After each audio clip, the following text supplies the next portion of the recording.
Bowling works at TechShot in Greenville, and he's here to talk today about 3D printing organs from space, I believe. Yeah, we'll talk about that, a couple other things. So has anybody ever heard of TechShot before? Does that ring a bell? Yeah. So you probably have driven past it out on Highway 150. Is that like next to the varsity?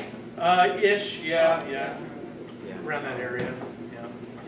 We've been around about 30 years, and actually the company started as an outgrowth of an 8th grade science fair project back in the early 1980s. And that science fair project initially was, the first year, the science fair idea was how would you accommodate rats in space? And the second, and so the kid that won in like a 3-state region in this science fair, Indiana, Illinois, Michigan. But because he lived in Lafayette, Indiana, which is essentially right across the river, the Wabash River from West Lafayette, Indiana, where Purdue University is, he knew a lot of Purdue professors, and they all said, kid, you really want to study chicken eggs in space, because those are so much easier to take care of in space. And so his second and third year in the science fair competition, he entered with an idea of how would you accommodate growing chicken embryos in space. And he was selected eventually to fly that idea on board the space shuttle. And he just kept going. He went to Purdue and studied mechanical engineering, biomedical engineering, and then he kind of jokes he's never really had a job because he came out of Purdue, started this company TechShot, and here we are today, still doing it. So, Mr. Farrell, are you going to be advancing the slides? All right. Okay. So let's go ahead. Yep. So there now, does the building seem familiar to people? You may have seen that. We have about 50 team members. It's really about 40 permanent full-time employees here. We have 2 in California, and we have 4 in Florida. Most of them are engineers, or scientists, or technicians. Next.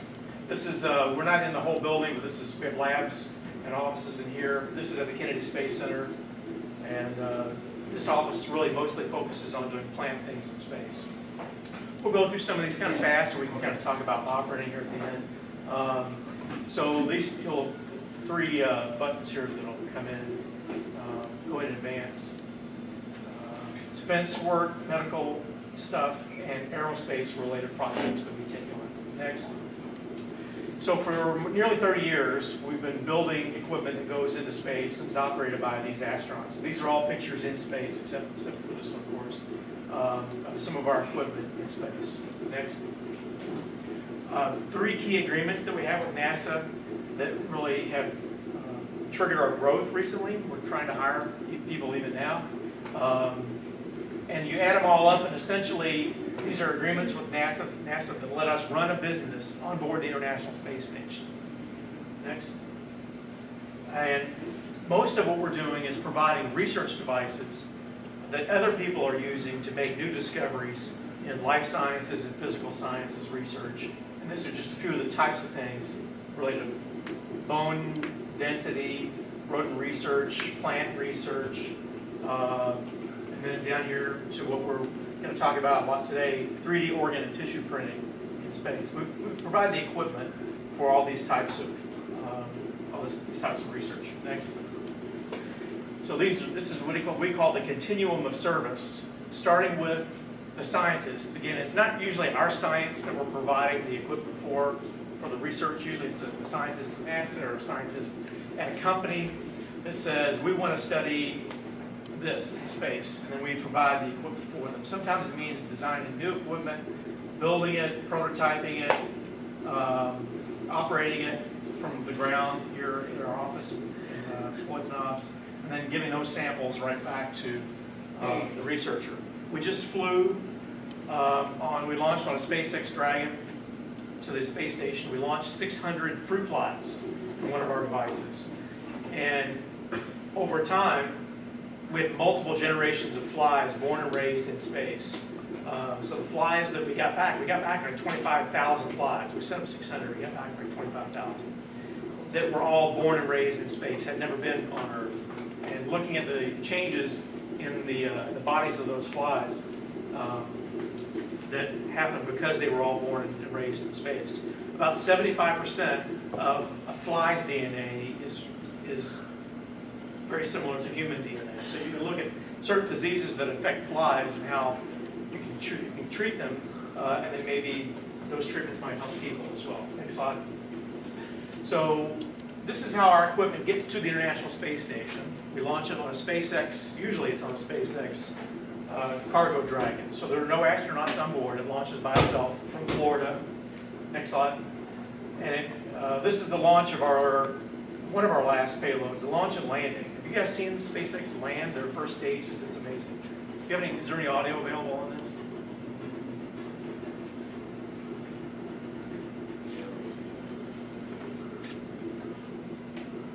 Okay, just a couple with audio. On the right-hand screen, you're seeing a camera shot from our pad at LZ1. And the entry burn has just started. So that Falcon 9 is currently thrusting its way just to slow itself down.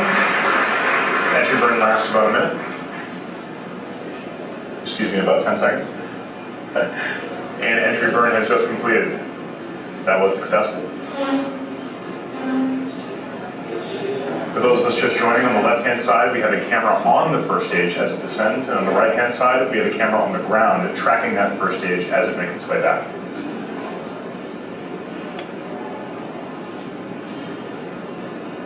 So this SpaceX rocket launched. The capsule I showed you on the previous slide. You can see the rocket start to vibrate around as it hits the thicker parts of the atmosphere. The first stage comes back and lands back in Florida to be filled with fuel and reused all over. In about 10 seconds, that center Merlin engine is going to ignite once more and set the rocket down as gently as possible at the pad at LZ1. So SpaceX is owned by the same guy, Elon Musk, that owns Tesla, the car company. It's like Iron Man. He has a rocket company, electric car company. Landing burn has begun. On the left-hand side, you can see the first stage approaching the pad. And on the right-hand side, you see the pad shot. See, it's coming down. Let's watch it land.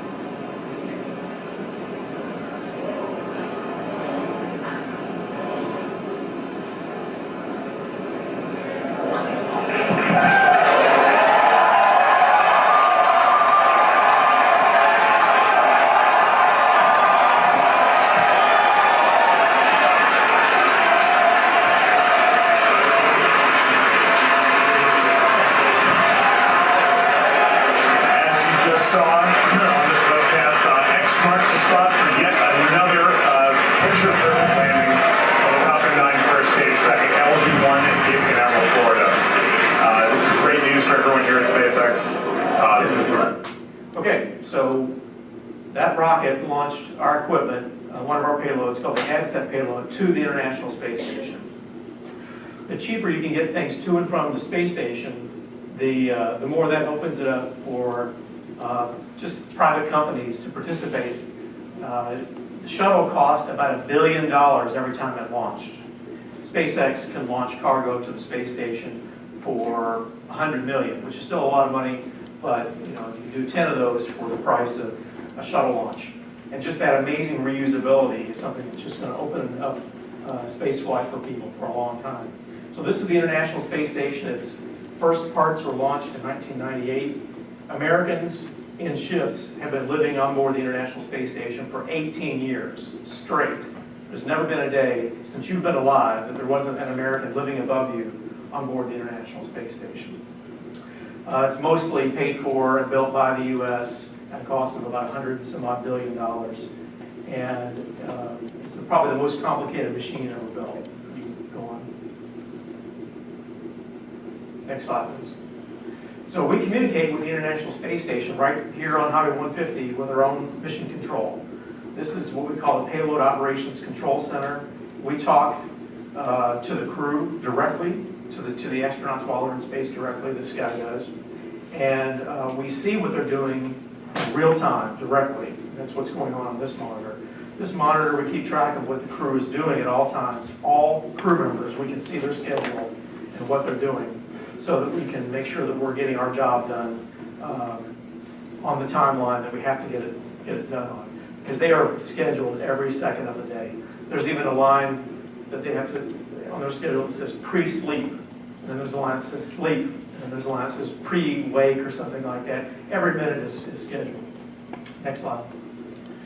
So what did we put up there? We'll go through this just kind of quickly. This is an X-ray machine from ICE. We launched this on SpaceX to the station in 2014, and it's used literally to X-ray mice on board the space station. People and mice, when they go into space, they lose their bone mass. Your astronaut bones can get very brittle, up to 2% of bone mass loss every month, unless they exercise like 3 hours a day, take drugs. But you know, an older person in a nursing home who can't move around a lot, their bones get weak and brittle too. So drug companies try to come up with new drugs to stop that. So we've been X-raying mice for drug companies like Eli Lilly in Indianapolis or Novartis, while they try out new drugs to stop bone loss in mice in space. And then maybe that same drug could be used for people. And we charge, so this device, everything space flight costs a lot of money, right? Because it can't break, it has to be super reliable, and it can't be allowed to hurt the space station or anything like that. So to do that, and to know you're going to make one of something, it's really expensive. I think it costs us nearly $4 million to make 2 of these. One's up there, one's in the lab here. And then we charge about $10,000 per scan of a mouse every time we X-ray a mouse. But if a drug company can shortcut the timeline it takes to develop a new drug by years, then it's absolutely worth it to them to do that. Next slide. There you can see it on orbit. That's the same device there on board the space station. Next slide. We also launched, that SpaceX launch I just showed you was launching this device for us. It holds these cassettes, and there's just all different types of little mini laboratory cassettes that you can fly in there. We tested part of our new bioprinter in one of these cassettes last summer, and it worked pretty well. Next slide.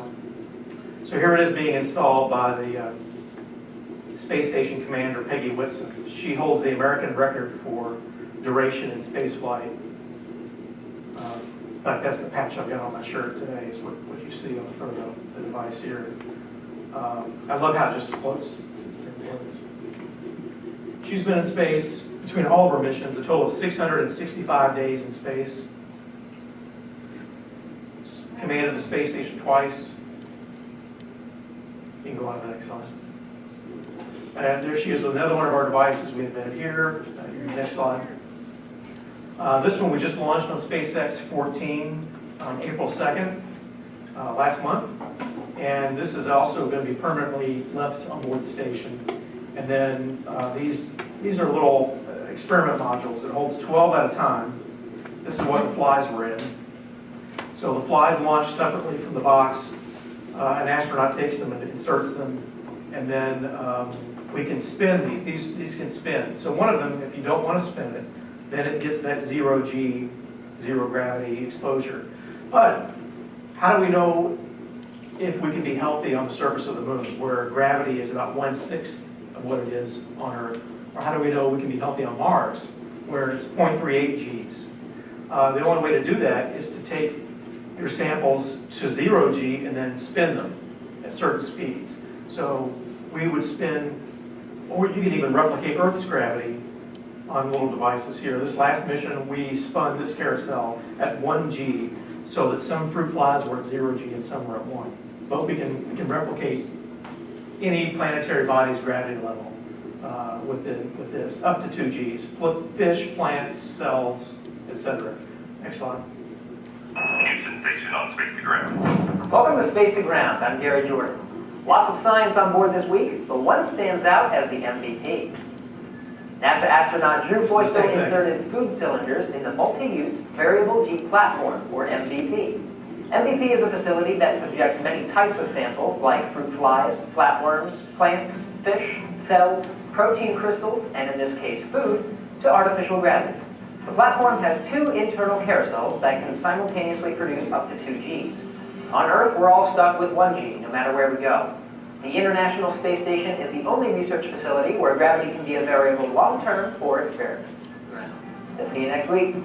So yeah, that was built by TechShot, a couple hours ago. Subscribe for more space. We also launched on SpaceX 14 a project we did with Tupperware, where we built these new plant growth chambers, these black and white containers here. Astronauts previously had to spend really too much time taking care of the plants and making sure they had enough water and really giving them a lot of attention. The project we did with Tupperware enabled the astronauts to put water in once, like a month, and then it provides the right amount of water to those plants for the next month.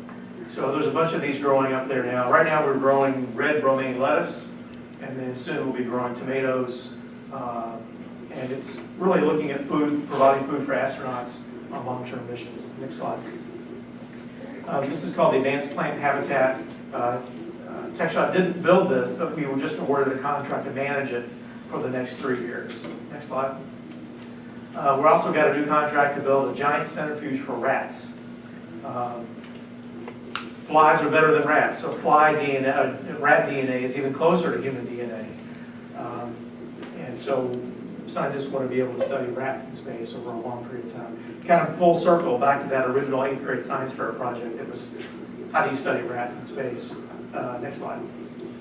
We're working on a 3D metal printer for the space station. That's what this is.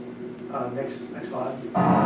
This is a 3D electronics printer that we tested on board a parabolic flight airplane, the Comet you may have heard about. So we're printing in 0G right now a cell phone antenna.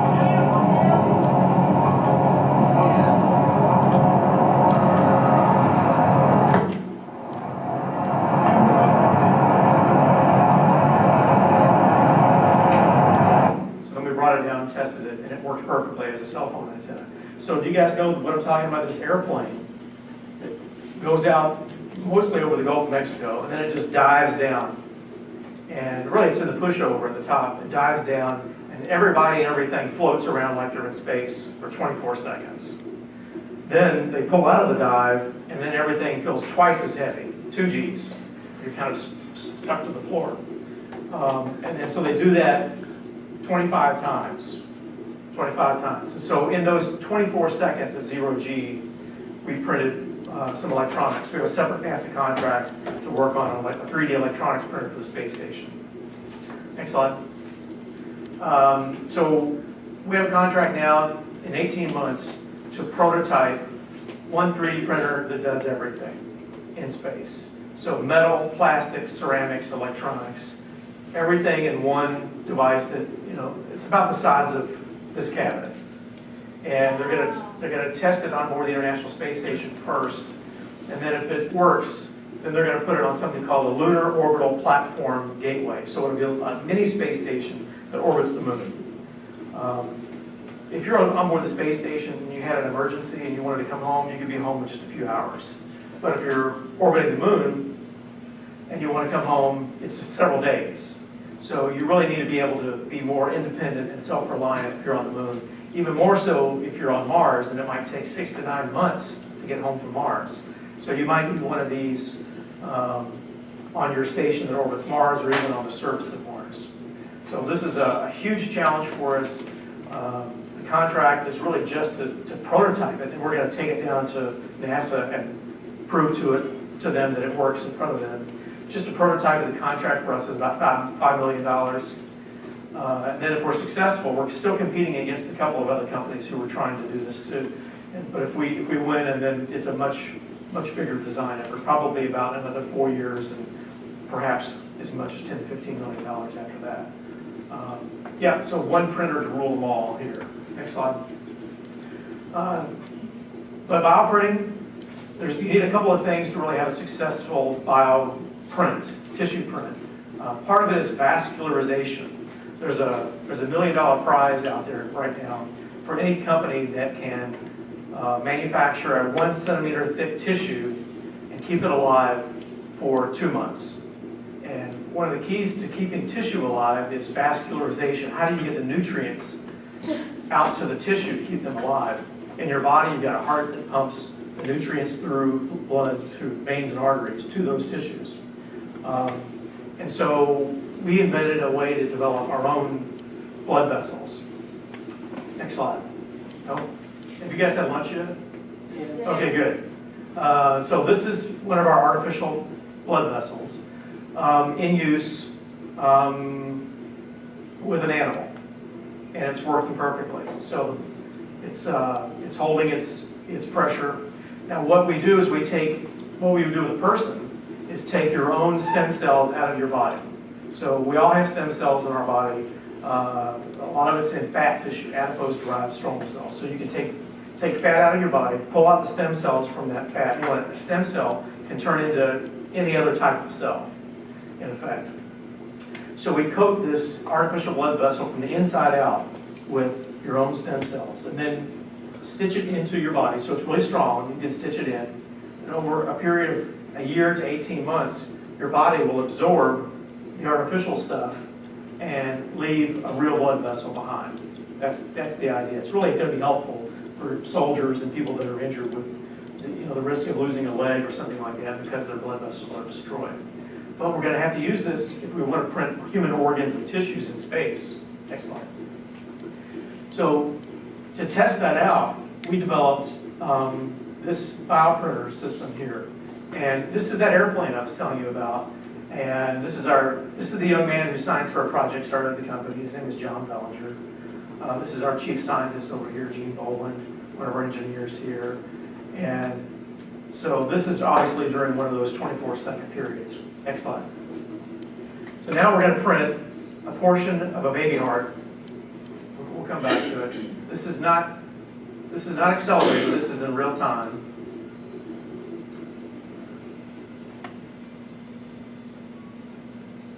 And so this was the first time anyone had printed at zero gravity with adult human stem cells. It doesn't look like a heart, but it's a portion of a heart. And then we pull out and come back to 2 genes. So why, next slide, I can't remember what the next slide is. Okay, so this is the space flight version now. This L shape here, the gray. We're going to launch this to the International Space Station this coming February. This box you see here is the same one you saw floating earlier being installed. It's called the ADSEP facility, Advanced Space Experiment Processor. So what the astronauts are going to do is take one of those cassettes out that you saw earlier, stick it in the bioprinter. The bioprinter will print inside it into a cell culturing chamber. And then take that cassette out and put it back in this device where it'll stay there for about 2 months. The question is, why would you want to print a human organ or tissue in space? Well, on Earth, some things have been bioprinted, but they're usually things that have very few cells, like the cartilage of an ear, or the tip of your nose, or even a meniscus from a knee.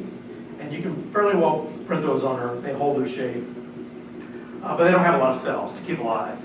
If you want to print something, fleshy, a heart patch, a liver, something like that, you got to have a lot of blood flow, a lot of nutrients, a lot of vascularization. And so to print that on the ground, you can either make it look like what you want it to be or function like you want it to be. You can't have both. On the ground, if you want to print a heart, gravity would just squash it. It just would turn into a puddle of goo. But if you added all kinds of chemicals to that mix to make it look like a heart, well, then you just killed all the cells. The chemicals that you add to make it hold its shape is deadly to the biology. But if you go into space where there's no gravity squashing it, you can use in your ink only the stuff that's good for cells and biology. Nothing that is needed to be there just to hold structure. And when you print something here and you've got a hole or a void, you have to add support structures and supports that later you might remove. Well, in 0G, if you're going to print a heart which has chambers and voids, you don't want to print some kind of scaffolding or structure inside there that you have to go inside and take out. You don't need to do that in 0G. You can print holes and chambers and voids all because you're in 0G. And our bioinks are really not that much thicker than water. You just couldn't print them on the ground. But, you know, you might follow up, and your question then is, well, if you bring it right back down from space, isn't it just going to turn into that puddle of goo again? Well, that's why it has to go inside here for 2 months. And inside this box, the machine is in there providing it nutrients, making it grow, making it stronger, making it a single tissue instead of a bunch of layers that have been printed. So that's the idea, at least. That's what we're going to try out next February, is to print some tissue, culture it, and try to bring it back and see how well it lives. We're going to start with a heart patch. So if you've had a heart attack, you may have some dead areas on your heart. We're going to come back and apply that to hearts to see if it regains blood flow there. Then we'll move on out with the blood vessels and adding those in to what we've developed. Next slide. So where are we going to go with that stuff? Well, our ultimate goal, what NASA's ultimate goal is to retire the space station and let other companies take over. And so there are at least 2 companies building private space stations. And one of them is, one of the space station modules is docked to the International Space Station today. It's privately owned by this guy. His name is Robert Bigelow. And he has his own module docked to the International Space Station called the Bigelow Expandable Activity Module. It's not really big, but he's developing others like this one. This one's called, he calls this one Olympus. And you can see how big it is. This is inside it. It's about 3 stories tall, and that's me standing there. And he wants to outfit his space stations with TechShot bioprinters, maybe dozens and dozens of them. And wants to run a for-profit business, having TechShot make people replacement hearts and livers and all kinds of organs and things like that. This is not going to be a good solution if you've had an accident and you need an immediate heart transplant or something like that. This bioprinting in space solution is more for people who are sick, and doctors know that they're not terribly sick now, but they're going to be terribly sick in 5 years. And it might even cost an insurance company $10 million to treat you along that way, maybe even provide a heart transplant or another second heart transplant. We can start work now, take your own stem cells, and start working on that tissue for you before you get so bad that you really need it. And it might be a one-time lifetime cure. One more slide, I'm not sure. Okay, yeah, so questions? Anybody any questions about bioprinting, what we're doing in space, what's going on with the space program? It is fair game. I see a hand. Yeah, right here. Have you ever been in space before? I have not. I sure would like to go. Several of our guys have flown on that Vomit Comet. The company here, Bigelow Aerospace, says that some of their employees will eventually fly. So maybe I need to go be an employee at Bigelow Aerospace. There's one back here. Yeah. Does anybody that works for TechShot, like, did they ever go up in space to, like, work on the printers or anything? No. So the astronauts, with one of our Space Act agreement that I mentioned, we get included in that. All the transportation to and from the stations included. All the crew time is included. So we get the astronaut crew to do our bidding for us. And if we had to pay for it, I heard a crazy number, like it costs the astronaut time $70,000 an hour, just because of all the years of training they've had to go through. We pay the Russians right now $75 million per astronaut to take them to and from the space station. So none of us are going to, we'd love to go, but it would cost us tens of millions of dollars to go to the space station. So right now we just use the crew that's up there for free. Do you the astronauts, do you guys send instructions on how to use the stuff to them? Great question. Back when we used to fly things on the space shuttle, we would literally sit around the table with the space shuttle crew with the hardware, show them how to operate it. We don't get that luxury now. We have to do training videos. We write really detailed instructions. And so the crew, when we work with them, we see them with like a laptop or an iPad open, looking at the instructions we wrote for them, and then we still kind of talking through it. So it has to be really, really detailed instructions. What if the printer breaks while it's in the midst of working? Yeah, so it depends on how bad it breaks, right? So if it has some kind of a fault while it's printing, it's actually designed to have its own vision system to correct it or start over. On its own, we give it the autonomy to kind of wipe the slate clean and try to print again. And if it's really something that can't be fixed, we usually send up spare parts. So we have a lot of spare parts for all of our stuff on board the station. And we would just swap out the spare parts. There are many times that the crew, there's literally like a workbench. I forget what it's called, the mechanical work area or something like that. There's literally a workbench. And the crew will take the equipment, strap it down, and just work on stuff. Part of the things that we have to write, the instructions we have to write, is how to repair everything on that device. And then if it still doesn't work, it comes back on a SpaceX capsule and splashes down off the coast of California. SpaceX is the only space vehicle that can bring anything back from the space station. All the other cargo ships burn up in the atmosphere on the way back. They're just loaded with garbage. So we try to engineer it so it's fail-proof. B, we keep spare parts up there. C, we bring it back, fix it, and send it back. So, you got a question over here, I think. Did you have? No? Just stretching. Any other questions? Yes, right here. Have we ever launched any technology or whatnot into space from Indiana? Like literally launched from Indiana? Yes. No, we haven't. Part of that's due to, when the rockets launch, you know why rockets have stages, right? So they're full of fuel, and you need a lot of power to really launch the capsule at the top plus all this fuel, right?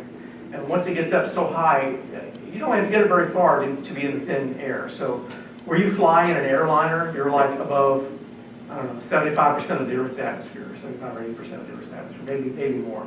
I don't know, Mr. Farrell, do you know? It's like when you're on Mount Everest, that's 29,000 feet. You're flying on your vacation higher than Mount Everest, right? So you can't breathe up there without oxygen. So it gets really thin. So you drop off the first stage, heavy engines, empty fuel tanks, and then go on with a much lighter rocket. So you got to drop this first stage somewhere. Right now, it's usually in the ocean, or SpaceX tries to use its engines and fire it, bring it back, and land back at the Cape. So the Russians actually do launch over land, and these first stages come crashing down over these towns in Kazakhstan. But the U.S. is not really good with rockets landing in, Clarksville or something like that. So that's why we haven't launched it. There is technically, I think, a spaceport in Indiana. It's in Columbus, but what they launch out of there are just high altitude balloons. So you can take a balloon like this you could probably buy on the internet and fill it with helium. I mean, it's a really big, thick balloon. And mount a GoPro down below it, and it'll go up so high that you would think it's in space. You see the blackness of the sky. You see the Earth and the curvature of the Earth. It goes up to maybe 80, 90,000 feet. It looks like it's in space, but it's not. And you can do that from Indiana. But that's not orbital. The space line, the line that's considered internationally approved, internationally agreed upon boundary of space, is 100 kilometers high, or 62 miles. So you can go straight up, 62 miles, you're in space. And whether you want to consider yourself an astronaut, I don't know. But that doesn't mean that you're orbital. Orbital velocity means that the space station and anything that goes up and stays up has to fly at 17,500 miles an hour to stay up. If you slow down, you just fall back to Earth. Those astronauts really are just free-falling around the Earth. They're not that high up. It's 250 miles. If the space station flew over here today, it would be closer to you than like Chicago. It's just that they're free-falling around the Earth at all times. Yeah. So the answer is nobody's gone to space, but there is a spaceport. It's in Columbus. The astronauts here, I mean, you asked about me. Who here wants to go and be an astronaut? Anybody? Few. So there was a day when astronauts usually were those test pilots, right? They were exclusively men, test pilots. But increasingly now, if you want to be an astronaut, men and women, get your PhD. That's you want to increase your chances. Get your PhD degree in some, biology. Become a physician. A lot of astronaut doctors. Most of them still are engineers. So there's a couple Purdue engineering grads aboard the space station right now today. 24 astronauts have graduated from Purdue. It's not the highest. The military academies are the highest, and then I think like MIT, Stanford University. Purdue is like fourth. Still, it's a pretty good shot, pretty good chance. Yeah. How many people are on the International Space Station? I think there are 6 there right now, and we get to use at any one time 3 or 4 of them. So we never get to use the Russians for any of our stuff. But we have, I think so the European Space Agency has astronauts that we get to use for our stuff. We've had a guy from Britain work with our stuff before. The Japanese Space Agency has people we get to use, but the Russians, we don't get to use them for any of our stuff. Whatever reason. So Americans will start launching from Florida. We're going to stop paying the Russians probably by the end of next year. SpaceX is developing a crew capsule that can hold 6 people at one time. And Boeing, the airplane manufacturer, is building its own crew capsule. So we'll start flying on American vehicles from America by the end of next year. What NASA is doing, since they're not flying space shuttles, is building a giant new rocket to go to Mars, to go to the moon and Mars. It's called the Space Launch System. It uses parts from the old space shuttle. It uses space shuttle main engines. It uses space shuttle side, those boosters on the side, although they're a little taller. And a brand new capsule called the Orion capsule. Holds 4 astronauts. So NASA's getting out of what they call LEO, low Earth orbit. And that's the rocket that will be riding to the moon and Mars. That launches for the first time. The capsule's already been tested in space. They'll launch the whole rocket probably the early 2020, which is going to be here before you know it. So we still have a big space program, but it's becoming more commercial. Well, thanks for your interest in file printing and space flight. I've got some TechShot stickers if anybody wants those, and a couple of stickers representing our new payload, the MVP, Multi-Use Variable Gravity Platform, if anybody wants any of that. Yes? Do you have any opportunities for internships for engineering students as they progress? We do. We absolutely do, and we've had several Floyd Central grads come through as interns. We have one young man now, Luke Malone, who was a Floyd Central grad. He's at the University of Louisville now, in the engineering school. Luke actually started helping us when he was a high school student. We've had a couple that have come in as high school students. I think we have 5 interns right now, so they're really competitive spots, but we try to give preferential treatment to folks from Floyd County or this region if possible. But yeah, we put them to where they're doing some real work. I mean, do you guys work collaboratively with TechShot or with Samtech in downtown New Albany? Do you guys do anything together? Or No. No. I don't know if we ever buy any of their connectors or anything like that, but we don't. If we did, we don't buy directly from them. The reason I asked is we had a guest speaker last week from Maker 13 over in Jeff, and they said that there's some place in New Albany that's working with TechShot on some space stuff, or with Samtech that's working on some space stuff. So because you guys are. There aren't many of us. There's a company in Lexington, Kentucky called Space Tango that does a little bit of what we do. They might. I saw Tim Stivers at. I saw Tim over last weekend with his trailer, and I mean I know John.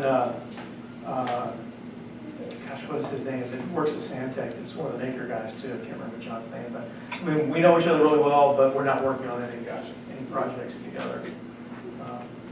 Yeah, this is the future, man. We're kind of inventing the future. We feel like we're inventing the future every day when we go to work. Yeah. So what do you do on a daily basis? What do I do? I'm the weirdo that's not an engineer or a scientist.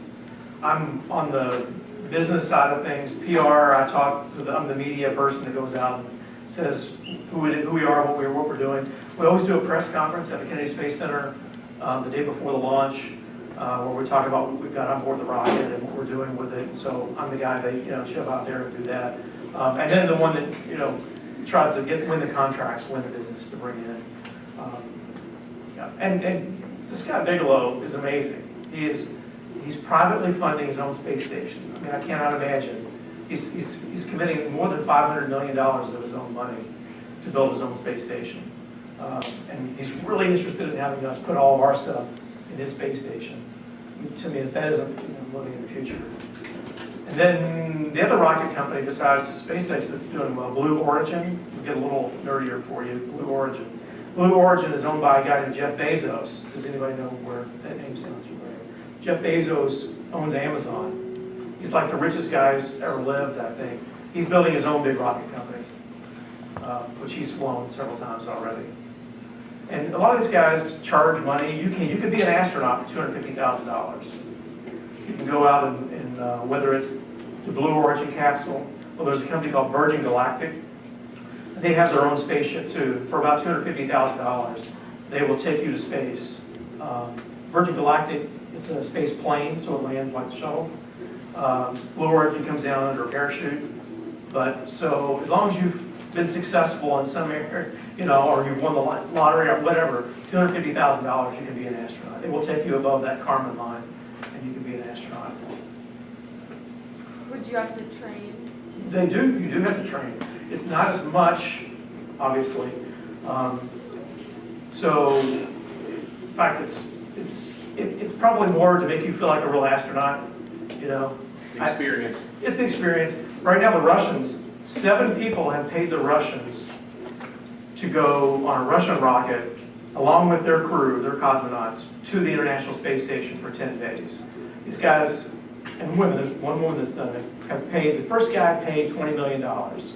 He spent 10 days on the space station, in the Russian side. Launched on a Russian rocket, came down on a Russian rocket. And then there's a woman named Anusha Ansari, an Iranian-American woman who's been very successful in software and electronics. She paid, as they got more people interested, they started charging more. So I think she paid $30 million for 10 days. Video game developer has done it. The guy that invented PowerPoint and Word and Excel has done it twice. He's the only one that's done it twice. I think he paid like $40 million each time he did it. But, I mean, if you've got $100 billion, $40 million is probably in your couch cushion somewhere. You pull it out, but he's done it twice. So they train them in Star City, Russia, and put them through the full training. Because if one of the real cosmonauts is incapacitated, now you're a cosmonaut. Now you're going to land this Soyuz capsule. So they actually put them through the training. I think they want to do it. The oddest person, 2 of the oddest people I heard that were training in Russia to do this, one was Lance Bass from, is it NSYNC? Yeah, these people don't know who NSYNC is anymore, but a boy band from the 90s. He was training to do it, ran out of money. Then an opera singer named Sarah Brightman swore she was going to sing the first aria in space or whatever, and she backed out at the last minute. But, I mean, if you've got $40 million, they'll have a big deal to look you up and take you up there. That's all right. So, be an intern. Come be an intern at TechShot someday. I'd love to have you. Absolutely, right in our back door. Right. So it's mostly mechanical, electrical, software engineering, and then we do have 5 scientists. So biology, biomedical engineering, and there's a ton of stuff that I didn't even mention that we're working on. We got a bunch of 3D printers that are at work at all times, and then we're building 3D printers too, right? So that's going to be fun. The next thing we launch will be the ad set box that you saw earlier that the woman had. She was floating around. We're going to launch that again. And the bioprinter will be coming up pretty soon. We usually put stuff out on all of our social media whenever we do that. And there might be some opportunities, depends on how up against the deadline it is when we finish it, but to have people just come in and look at it. Like the bone densitometer, we were able to do like a press conference. So I was going to ask you, do you guys ever do an open house or anything?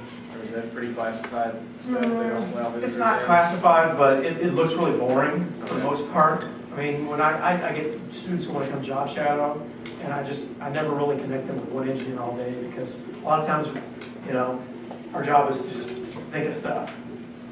And that's really boring to watch, right? That process of thinking about stuff. So I usually move them around with a lot of different people during the day. So, and we've gotten so busy. I will say, this is by far our busiest year ever in 30 years. And just in terms of sales, I think we're a little over 12 million already this year. Last year was about 7.6 million. The year before that, it was only like 2.9. So I mean, we're seeing a lot of momentum, and we're just, it's harder and harder to accommodate groups anymore. But if you come in looking at an internship, you'll get the grand tour for sure. So thanks for letting me come talk about TechShot and about what's going on in space. I hope you guys consider there are more ways of being involved with the space program. I mean, you could be a word nerd like me. I mean, I have a degree in rhetoric and public communication, but I love this industry, and I love that there are roles for, you know, the liberal arts in this new growing commercial space industry. Thank you very much. Hey, thank you.